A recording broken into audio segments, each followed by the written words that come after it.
मृत व्यक्ति का अंत्येष्टि करना परम आवश्यक क्यों है। जय श्री कृष्णा दोस्तों, स्वागत है आप सभी का ज्ञान सारांश यूट्यूब चैनल में। दोस्तों, आज की इस वीडियो में गरुड़ पुराण में वर्णित बहुत ही ज्ञानवर्धक विषय के बारे में जानेंगे। आपने कई बार यह सुने होंगे कि मृत व्यक्ति का अंत्येष्टि करना परम आवश्यक होता है और लोग अपने परिजनों का मृत्यु के बाद अंत्येष्टि करते भी हैं। तो इसका पौराणिक रहस्य क्या है, आइए जानते हैं इस वीडियो के माध्यम से। दोस्तों, यह तो आप जानते ही हैं कि प्रेतत्व किसी भी स्थिति में और किसी के लिए भी हितकारी नहीं होता। प्रेतात्माएं स्वयं भी कितनी उत्पीड़ित और पिपासाकुल रहती हैं, इसकी चर्चा पुराणों में अनेकत्र प्राप्त होती है। प्रेत अपने पारिवारिक जनों के सुख, स्वास्थ्य, समृद्धि और प्रगति के शोषक होते हैं। अतः प्रत्येक मनुष्य के शरीर त्याग के पश्चात उसको प्रेतत्व से मुक्त कराने के लिए शास्त्र विहित अंत्येष्टि क्रिया से लेकर सपिंडीकरण पर्यंत सभी कृतों को विधि विधानों के अनुसार अवश्य पूर्ण करना चाहिए।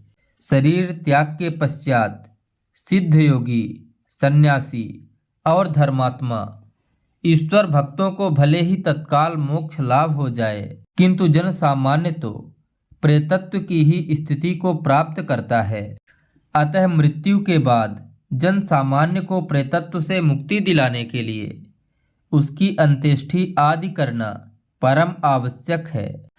ब्रह्मदंड आदि नाना कारणों से मृत्यु को प्राप्त होने वाले मनुष्य तथा जिन मनुष्यों के दाह संस्कार आदि कृत्य न हुए हों, वे श्राद्ध औसत क्रियाओं के पात्र नहीं होते। अर्थात उनके निमित्त यदि श्राद्धादि कृत्य किए भी जाएं, तो वे उन्हें प्राप्त नहीं हो सकते। इसका वर्णन कात्यायन स्मृति में स्पष्ट रूप से मिलता है। इसलिए जिसकी मृत्यु कहीं दूर विदेश में होती है या जिसकी मृत्यु के पश्चात उसका शव उपलब्ध नहीं हो पाता, उसका पुतला बनाकर उसी का दाह संस्कार किया जाता है।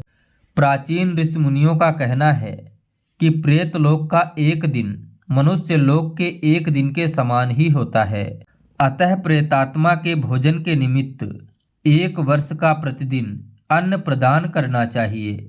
मृत व्यक्ति अपने जीवन में भले ही महान धर्मात्मा और तपस्वी ही क्यों न रहा हो, लेकिन जब तक उसका सपिंडीकरण नहीं हो जाता तब तक वह प्रेतत्व से मुक्त नहीं हो सकता। यह सपिंडीकरण मृत्यु की तिथि से 1 वर्ष पश्चात ही होता है। सपिंडीकरण हो जाने के बाद भी मृत व्यक्ति 1 वर्ष तक प्रेत के रूप में ही रहता है। इसके बाद मृत आत्मा प्रेत देह को त्याग कर भोग देह को प्राप्त करता है। इसीलिए यह स्पष्ट होता है कि दाह संस्कार से लेकर सपिंडीकरण श्राद्ध पर्यंत समस्त कृत्यों के संपन्न हो जाने पर ही मृतक को प्रेतत्व से मुक्ति मिलती है। प्रेतात्मा को प्रेतत्व से मुक्ति दिलाने के लिए शास्त्र विहित विधानानुसार समस्त परलौकिक कृत्यों को यथाविधि और श्रद्धा पूर्वक करना आवश्यक है। परलौकिक कृत्यों को यदि श्रद्धा पूर्वक नहीं किया जाए तो वे निरर्थक और व्यर्थ हो जाते हैं।